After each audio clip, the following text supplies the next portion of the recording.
ভাবলে অবাক লাগতে পারে।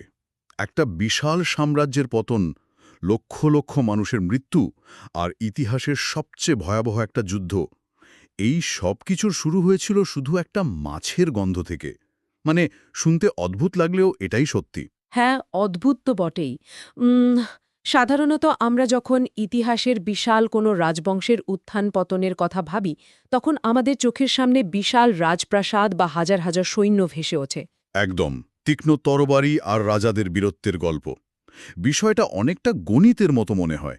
মানে, এই পক্ষ বনাম ওই পক্ষ, জয় অথবা পরাজয়। হুম কিন্তু এই দৃশ্যমান লড়াইয়ের পেছনেও যে একটা অদৃশ্য যুদ্ধ চলতে থাকে, সেটা আমরা অনেক সময় ভুলে যাই। আর সেই অদৃশ্য যুদ্ধটা হয় প্রাসাদের অন্দরমহলে। আমরা সবসময় সিংহাসনে বসে থাকা মানুষদেরকে দেখতেই বেশি অভ্যস্ত।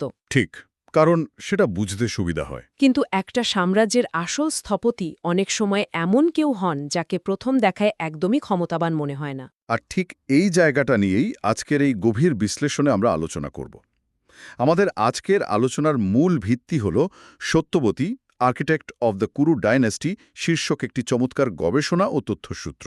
দারুণ একটা বিষয়। আমাদের মিশন হল মহাভারতের অন্যতম প্রভাবশালী কিন্তু তুলনামূলকভাবে কম আলোচিত চরিত্র সত্যবতীকে নতুন দৃষ্টিকোণ থেকে বিশ্লেষণ করা। আমরা দেখব কিভাবে সমাজের একেবারে নিচুতলায় পড়ে থাকা এক সাধারণ কন্যা একটি বিশাল সাম্রাজ্যের ভাগ্য নিয়ন্ত্রক হয়ে উঠলেন। এটি কিন্তু কেবল একটা পুরনো পৌরাণিক গল্প নয়। এটি একটি চরম পিতৃতান্ত্রিক সমাজে নিজের অস্তিত্ব টিকিয়ে রাখার, মানে ক্ষমতার শীর্ষে পৌঁছানোর এবং নিজের অধিকার আদায়ের এক অবিশ্বাস্য রাজনৈতিক কৌশল। ঠিক বলেছেন। আর আজকের এই আলোচনা থেকে একটা ব্যাপার খুব পরিষ্কার হয়ে যাবে, যে ইতিহাস যাকে কেবল একজন উচ্চাকাঙ্ক্ষী রানী হিসেবে মনে রেখেছে, তিনি আসলে ছিলেন নিজের সময়ের চেয়ে অনেক এগিয়ে থাকা একজন মাস্টার স্ট্র্যাটেজিস্ট। একদম শুরু থেকেই যদি ধরি, সত্যবতীর জন্মের গল্পটা কিন্তু একটা গভীর সামাজিক বার্তা দেয়। তথ্যসূত্র অনুযায়ী রাজা উপরিচর বসু এবং অভিশপ্ত অপ্সরা অদ্রিকার মিলনে সত্যবতীর জন্ম। অদ্রিকা তখন অভিশাপের কারণে মাছ রূপে ছিলেন। মানে, একটা মাছের গর্ভে জন্ম। হ্যাঁ, রাজা উপরিচর বসুর নির্দেশে একটি পাখি যখন তার বীজ বহন করে নিয়ে যাচ্ছিল, তখন মাঝপথে সেটি যমুনা নদীতে পড়ে যায় এবং সেই মাছরূপী অপ্সরা সেটি গিলে ফেলে। পরে জেলেদের জালে সেই বিশাল মাছটি ধরা পড়ে এবং তার ভেতর থেকে দুটি মানব শিশু পাওয়া যায়, একটি ছেলে এবং একটি মেয়ে। বাপরে, তারপর কি হলো? এখানে সমাজের শ্রেণীবিভাগের একটা পরিষ্কার চিত্র পাওয়া যায়। ছেলেটিকে রাজা নিজের কাছে নিয়ে যান, কারণ সে একজন পুরুষ এবং রাজবংশের কাজে লাগতে পারে। কিন্তু মেয়েটিকে এক জেলে সর্দারের কাছে দত্তক হিসেবে ফেলে রেখে যাওয়া হয়। আর এই মেয়েটিই আমাদের সত্যবতী। বেশ, আসুন বিষয়টা একটু ভেঙে দেখি। জেলে সম্প্রদায়ের মধ্যে বেড়ে ওঠা সত্যবতীর শরীরে মাছের এক তীব্র গন্ধ ছিল। তাকে চারপাশের মানুষ ডাকত মৎস্যগন্ধা নামে। এই যে দুর্গন্ধ, এটা তো শুধু একটা শারীরিক বৈশিষ্ট্য ছিল না। না, একেবারেই না। আমার মনে হয় এটা ছিল তার নিম্ন সামাজিক অবস্থান বা তার প্রান্তিক জীবনের একটা জীবন্ত রূপক। সে যে সমাজের একেবারে খেটে খাওয়া নিচু স্তরের মানুষ, এই গন্ধটা যেন সারাক্ষণ সেটা সবাইকে মনে করিয়ে দিত। সত্যি বলতে প্রাচীন সমাজ ব্যবস্থায় এই গন্ধের কারণে তাকে এক ধরনের অস্পৃশ্যতার মধ্যে দিয়ে যেতে হতো। তার রূপ যতই সুন্দর হোক না কেন, এই গন্ধের কারণে সমাজের উঁচু স্তরের কোনো মানুষ তার ধারে কাছেও ঘেঁষত না। কিন্তু তার নিয়তিতে তো অন্য কিছু লেখা ছিল, আর সেই নিয়তির দরজা খুলে যায় একটা নৌকার ওপর। হ্যাঁ, এই ঘটনাটা খুবই ইন্টারেস্টিং। একদিন সত্যবতী যমুনা নদীতে নৌকা পারাপারের কাজ করছিলেন। তখন তার নৌকায় ওঠেন সে কালের অন্যতম শক্তিশালী, জ্ঞানী এবং রাগী ঋষি পরাশর। নদীর মাঝখানে সত্যবতীর রূপে মুগ্ধ হয়ে ঋষি তার সাথে মিলিত হওয়ার ইচ্ছা প্রকাশ করেন। দৃশ্যটা একবার কল্পনা করা যাক। নদীর মাঝখানে একাকী একজন প্রান্তিক তরুণী, সামনে দাঁড়িয়ে আছেন এমন একজন ক্ষমতাধর পুরুষ যার কথার অবাধ্য হওয়া মানে চরম বিপদ, হয়তোবা কোনো ভয়ঙ্কর অভিশাপ। কিন্তু সত্যবতী ভয়ে গুটিয়ে গেলেন না, তিনি আত্মসমর্পণও করলেন না। বরং তিনি এমন কিছু শর্ত জুড়ে দিলেন যা আধুনিক যুগের বড় মাপের কোনো, যাকে বলে high stake corporate contract negotiation, তার চেয়ে কোনো অংশে কম নয়। এখানে সবচেয়ে চমৎকার বিষয়টি হল তিনি খুব ঠান্ডা মাথায় নিজের ভবিষ্যৎ হিসাব করে নিয়েছিলেন। দুর্বলতার মুহূর্তে কিভাবে নিজের স্বাধীন সত্তা বা নিজের জীবনের ওপর নিয়ন্ত্রণ প্রতিষ্ঠা করতে হয়, এটা তার সবচেয়ে বড় প্রমাণ। একদম। তিনি ঋষির কাছে পরপর 4টে বর চাইলেন। প্রথমত, এই মিলনের ফলে তার কুমারিত্ব যেন অক্ষুণ্ণ থাকে।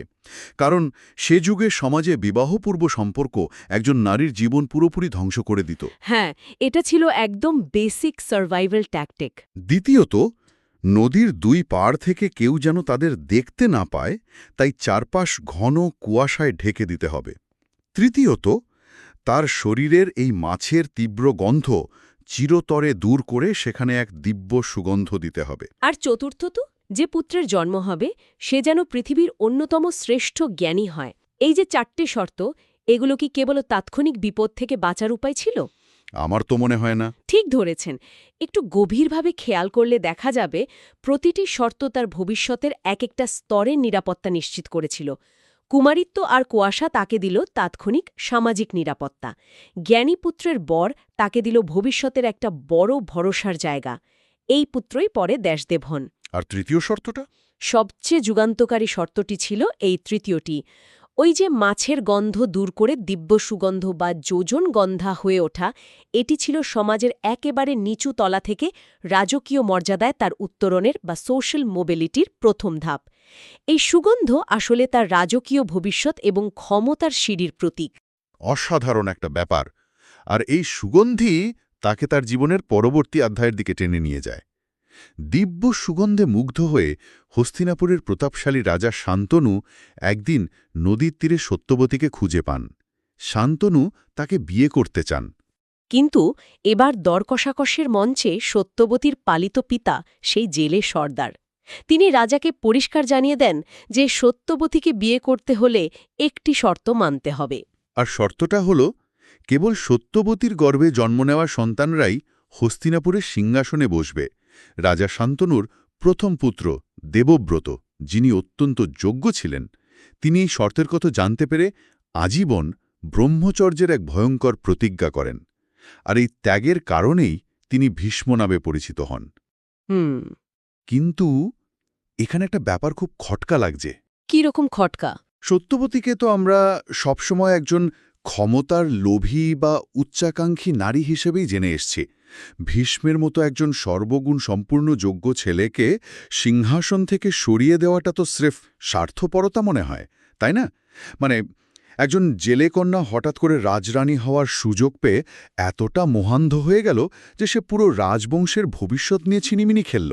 বাইরে থেকে দেখলে ঠিক এটাই মনে হয়। কিন্তু ঘটনাটাকে যদি আমরা আধুনিক নারীবাদী দৃষ্টিকোণ বা তৎকালীন পিতৃতান্ত্রিক রাজপরিবারের কাঠামোর ভেতর থেকে বিশ্লেষণ করি, তাহলে পুরো চিত্রটা বদলে যাবে। আচ্ছা, সেটা কিভাবে? সে যুগে একজন নারীর নিজের কোনো ক্ষমতা ছিল না। তার ক্ষমতা সম্পূর্ণভাবে নির্ভর করত তার পুত্রের সিংহাসনে বসার ওপর। সত্যবতী জানতেন, দেবব্রত যদি রাজা হন তবে শান্তনুর মৃত্যুর পর রাজপ্রাসাদে সত্যবতীর অবস্থান হবে একজন সাধারণ দাসী বা নিছক একজন বিধবার মতো। ও, তার মানে তার সন্তানদের হয়তো মেরেই ফেলা হতো ক্ষমতার লড়াইয়ে। একদম তাই। রাজপরিবারে প্রবেশ করার অর্থ হল সবসময় এক ধরনের নিরাপত্তাহীনতায় ভোগা। এটি ছিল তার রাজনৈতিক বীমা। তাকে কেবল একজন নিষ্ক্রিয় উচ্চাকাঙ্ক্ষী রানী ভাবলে ইতিহাসকে ভুল পড়া হবে। রাজা শান্তনুর মৃত্যুর পর হস্তিনাপুরে যে ঘটনাগুলো ঘটেছিল তা বিশ্লেষণ করলেই বোঝা যায় সত্যবতী আসলে কে ছিলেন। শান্তনুর মৃত্যুর পর তো তার 2 পুত্র চিত্রাঙ্গদ এবং বিচিত্রবীর্য পর্যায়ক্রমে সিংহাসনে বসেন, কিন্তু তারা দুজনেই ছিলেন বয়সে তরুণ এবং রাজ্য পরিচালনায় অত্যন্ত অনভিজ্ঞ। হ্যাঁ, চিত্রাঙ্গদ খুব দ্রুতই গন্ধর্বদের সাথে এক যুদ্ধে মারা যান। এরপর বিচিত্রবীর্যকে রাজা করা হয়। এই যে একটা লম্বা সময় যখন হস্তিনাপুরের রাজারা হয় দুর্বল নয়তো শিশু, তখন রাজ্যটা আসলে চালাচ্ছিল কে? পুরো রাজ্যটা চালাচ্ছিলেন সত্যবতীর স্বয়ং। ভীষ্ম হয়তো সেনাপতির দায়িত্ব পালন করতেন, বাইরের শত্রুদের সামলাতেন, কিন্তু রাজপ্রাসাদের ভেতরের প্রতিটি বড় রাজনৈতিক সিদ্ধান্ত সত্যবতীর নির্দেশেই নেওয়া হতো। তার মানে তিনি পর্দার আড়ালে থেকে রাজ্যের প্রধান নিয়ন্ত্রক হয়ে উঠেছিলেন। ঠিক তাই তিনি প্রমাণ করেছিলেন যে তিনি কেবল সিংহাসনের উত্তরাধিকার দাবি করতে জানেন না, একটা বিশাল সাম্রাজ্য পরিচালনা করার মতো রাজনৈতিক প্রজ্ঞাও তার আছে। কিন্তু রাজনীতি তো আর শুধু নিজের জীবনকালে সীমাবদ্ধ থাকে না। সিংহাসন সুরক্ষিত করা এক জিনিস, কিন্তু সেই সিংহাসনে বসানোর মতো উত্তরাধিকারী না থাকলে সব ক্ষমতাই তো অর্থহীন হয়ে যায়। একদম খাঁটি কথা। বিচিত্রবীর্য যখন যৌবনে পা রাখিলেন, তখন ভীষ্ম স্বয়ং কাশীরাজের কন্যাদের অম্বা, অম্বিকা এবং অম্বালিকাকে অপহরণ করে নিয়ে এলেন বিচিত্রবীর্যের সাথে বিয়ের জন্য। কিন্তু নিয়তির কি নিষ্ঠুর পরিহাস দেখুন। বিয়ের কয়েক বছরের মধ্যেই কোনো উত্তরাধিকারী না রেখেই বিচিত্রবীর্য আকালে মারা যান। এবং হস্তিনাপুর এক অকল্পনীয় সংকটের মুখে পড়ে, বংশরক্ষার ঘোর সংকট। অবস্থাটা একবার কল্পনা করা যাক। রাজা শান্তনু নেই, তার দুই পুত্র মারা গেছে, আর ভীষ্ম তো ব্রহ্মচর্যের প্রতিজ্ঞা করে বসে আছেন। তিনি বিয়েও করবেন না, সিংহাসনেও বসবেন না। চারপাশের শত্রু রাষ্ট্রগুলো শুধু একটা সুযোগের অপেক্ষায় আছে। হস্তিনাপুরের সিংহাসন পুরোপুরি ফাঁকা, পুরো কুরুবংশ বিলুপ্তির দ্বারপ্রান্তে। আর ঠিক এই জায়গাতেই সত্যবতী তার জীবনের সবচেয়ে কঠিন, সবচেয়ে বিতর্কিত এবং প্র্যাগম্যাটিক সিদ্ধান্তটি নেন। ক্ষমতার এই বিরাট শূন্যতা পূরণের জন্য তিনি তার প্রথম পুত্র, সেই যে ঋষি পরাশরের আশীর্বাদে জন্ম নেওয়া ব্যাসদেব, তাকে জঙ্গল থেকে ডেকে পাঠান। কেন ডেকে পাঠালেন? ওই নিয়োগ প্রথার মাধ্যমে তার বিধবা পুত্রবধূদের গর্ভে সন্তান উৎপাদনের জন্য। এই প্রথাটি সে যুগে রাজবংশ রক্ষার জন্য সামাজিকভাবে স্বীকৃত হলেও এটি প্রয়োগ করার সিদ্ধান্ত নেওয়াটা মোটেই সহজ ছিল না। একদমই না। ব্যাসদেব ছিলেন দেখতে অত্যন্ত কুৎসিত, অপরিচ্ছন্ন একজন সন্ন্যাসী। রাজবধূরা তাকে দেখে মানসিকভাবে কতটা বিপর্যস্ত হতে পারে সেটা সত্যবতী ভালোভাবেই জানতেন। কিন্তু রাজবংশের ধারাবাহিকতা বজায় রাখতে গিয়ে তিনি পুত্রবধূদের ট্রমা, ব্যক্তিগত অস্বস্তি বা সামাজিক লোকলজ্জাকে সম্পূর্ণ উপেক্ষা করলেন। কারণ একজন রাষ্ট্রপ্রধান হিসেবে তার কাছে তখন রাজ্যের স্থায়িত্ব যে কোনো ব্যক্তিগত আবেগের চেয়ে অনেক বড় হয়ে দাঁড়িয়েছিল। কিন্তু তিনি খেয়াল করেননি যে প্রকৃতির স্বাভাবিক নিয়মের বিরুদ্ধে গিয়ে জোর করে উত্তরাধিকার তৈরি করার এই চেষ্টা হস্তিনাপুরের রাজনৈতিক ভিত্তিটাই নড়বড়ে করে দিচ্ছিল। এই প্রক্রিয়ার ফলাফলগুলো তো আক্ষরিক অর্থেই মর্মান্তিক ছিল। হ্যাঁ, বাসদেবের ভয়ঙ্কর রূপ দেখে অম্বিকা ভয়ে চোখ বন্ধ করে ফেলেছিলেন। ফলে তার গর্ভে জন্ম নিলেন অন্ধ ধৃতরাষ্ট্র। অম্বালিকা ভয়ে ফ্যাকাশে হয়ে গিয়েছিলেন। তার গর্ভে জন্ম নিলেন অত্যন্ত দুর্বল পাণ্ডু। কিন্তু সত্যবতী তো এতে সন্তুষ্ট হলেন না, তাই না? তার একটা নিখুঁত উত্তরাধিকারী চাই। তিনি আবারও অম্বিকাকে পাঠাতে চাইলেন। ঠিক, কিন্তু অম্বিকা আর সেই ভয়ঙ্কর অভিজ্ঞতার ভেতর দিয়ে যেতে চাইলেন না। তিনি ভয়ে নিজে না গিয়ে তার এক দাসীকে পাঠিয়ে দিলেন। সেই দাসী কোনো ভয় না পেয়ে শান্তভাবে এই প্রক্রিয়ায় অংশ নেন এবং তার গর্ভে জন্ম নেন অত্যন্ত জ্ঞানী, সুস্থ এবং ধার্মিক বিদুর। এই যে ৩টি সন্তানের জন্ম হলো, মানে এই জন্মের ঘটনাগুলোর দিকে যদি আমরা রাজনৈতিক চশমা দিয়ে তাকাই, তাহলে দেখব এখানেই পরবর্তী মহাযুদ্ধের ব্লুপ্রিন্ট বা নকশা তৈরি হয়ে গিয়েছিল। কিভাবে? বিষয়টা একটু বুঝিয়ে বলুন। কারণ জন্মগত এই ত্রুটিগুলো রাজপরিবারে ক্ষমতার বন্টন নিয়ে একটা ভয়াবহ জটিলতা তৈরি করে দিল। সবচেয়ে যোগ্য, সুস্থ এবং জ্ঞানী হওয়া সত্ত্বেও বিদুর কেবল দাসীর পুত্র হওয়ায় সিংহাসনে বসার অধিকার পেলেন না। তিনি রয়ে গেলেন মন্ত্রী হয়ে। অন্যদিকে অন্ধ ধৃতরাষ্ট্র বয়সে বড় হওয়া সত্ত্বেও শারীরিক অক্ষমতার কারণে রাজকার্য পরিচালনার অযোগ্য বলে বিবেচিত হলেন। ফলে রাজা হতে হল দুর্বল পাণ্ডুকে। একটু ভেবে দেখলে বোঝা যায়, একজন যোগ্য মানুষ ক্ষমতার বাইরে, একজন অন্ধ মানুষ সিংহাসন না পাওয়ার ক্ষোভে জ্বলছেন, আর একজন শারীরিকভাবে দুর্বল মানুষ রাজা হিসেবে বসে আছেন। এই সমীকরণ তো যে কোনো মুহূর্তে বিস্ফোরণ ঘটাতে পারে। পাণ্ডু রাজা হওয়ার কারণে ধৃতরাষ্ট্রের ভেতরে যে ক্ষোভের জন্ম হয়েছিল, সেটাই তো পরে কৌরব আর পাণ্ডবদের মধ্যে আজীবনের দ্বন্দ্বের মূল কারণ। একদম। এখানেই আমার মাথায় একটা অদ্ভুত তুলনা আসছে। মহাভারতের অন্য নারীদের কথা ভাবলে একটা জিনিস খুব অদ্ভুত লাগে। দ্রৌপদী যুদ্ধ দেখে এনেছিলেন আবেগের বশে, কুন্তী রাজনীতি করেছিলেন মাতৃত্ব দিয়ে, কিন্তু সত্যবতী? হ্যাঁ, সত্যবতীর রাজনৈতিক কৌশলের ধরনটা অন্যদের চেয়ে একদম আলাদা। দ্রৌপদীর ক্ষমতা প্রকাশ পেয়েছিল তার ক্ষোভের মাধ্যমে। তাকে অপমান করা হয়েছিল, তাই তিনি কুরু বংশধ্বংসের শপথ নিয়েছিলেন। আর কুন্তী? কুন্তী পুরো ঘটনা প্রবাহকে প্রভাবিত করেছিলেন। তার ধৈর্য দিয়ে তিনি তার 5 সন্তানকে একত্রিত রেখেছিলেন, তাদের ভেতরে একটা মজবুত বন্ধন তৈরি করেছিলেন। কিন্তু সত্যবতী সরাসরি রাজনৈতিক কাঠামোটা নিজের হাতে তৈরি করেছিলেন। তিনি আবেগের ধার ধারেননি। তিনি জানতেন রাজবংশের রক্তধারা কিভাবে টিকিয়ে রাখতে হয়। তিনি কেবল পরিস্থিতির শিকার ছিলেন না, তিনি নিজের হাতে পরিস্থিতি তৈরি করেছিলেন।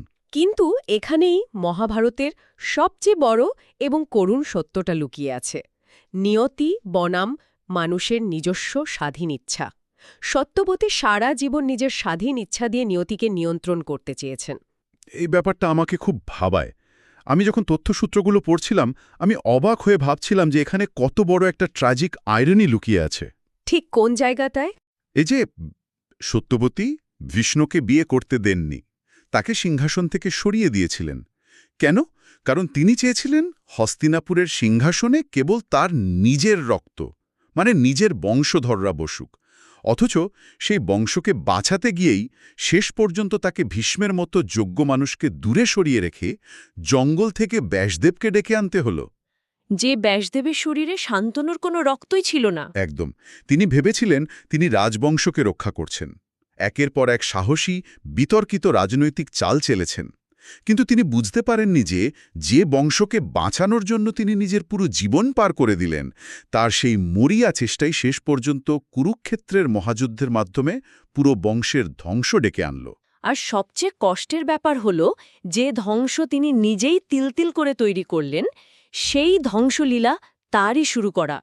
পাণ্ডুর মৃত্যুর পর যখন কৌরব আর পাণ্ডবদের ভেতরে ক্ষমতা নিয়ে চরম উত্তেজনা শুরু হল, তখন ব্যাসদেব তার মাকে এসে সতর্ক করেছিলেন। হ্যাঁ, ব্যাসদেব তাকে পরিষ্কার বলে দিয়েছিলেন যে সামনে এক ভয়ঙ্কর ধ্বংসলীলা আসছে, ভাইয়ে ভাইয়ে রক্তক্ষয়ী যুদ্ধ হবে। আর সেই ধ্বংস দেখা একজন মায়ের জন্য বা এই রাজবংশের প্রতিষ্ঠাতার জন্য অসহনীয় হবে। ব্যাসদেবের উপদেশে সত্যবতী বুঝতে পারলেন যে তার আর কিছুই করার নেই। শেষ বয়সে তিনি তার 2 পুত্রবধূ অম্বিকা এবং অম্বালিকাকে নিয়ে জঙ্গল চলে যান এবং সেখানেই সন্ন্যাস জীবন যাপন করে মৃত্যুবরণ করেন। এর মানে দাঁড়াচ্ছে সত্যবতী শুধু একজন রানী ছিলেন না, তিনি ছিলেন একজন সার্ভাইভার। এমন একজন মানুষ যিনি নিজের অস্তিত্ব টিকিয়ে রাখার জন্য সবকিছু করতে পারতেন।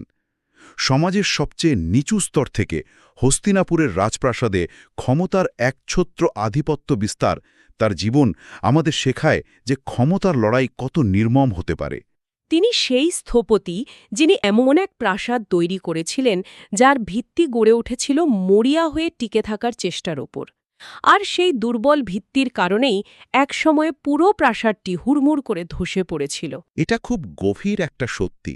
একবার ভাবলে কেমন হয়, সত্যবতী যদি তার অদম্য জেদ পাশে সরিয়ে রেখে প্রকৃতির নিয়মে কুরুবংশকে শেষ হয়ে যেতে দিতেন, তবে কি লক্ষ লক্ষ মানুষের রক্তে ভেজা কুরুক্ষেত্র যুদ্ধ এড়ানো যেত? মাঝে মধ্যে কি ক্ষমতার মোহ ত্যাগ করাটাই ক্ষমতা আঁকড়ে ধরে রাখার চেয়ে বৃহত্তর কল্যাণের কারণ হতে পারে? এই প্রশ্নটাই হয়তো ইতিহাসের সবচেয়ে বড় ট্র্যাজেডি হয়ে থেকে যাবে। আর এই ভাবনাটা নিয়েই আজকের মতো আমাদের গভীর বিশ্লেষণ এখানেই শেষ করছি।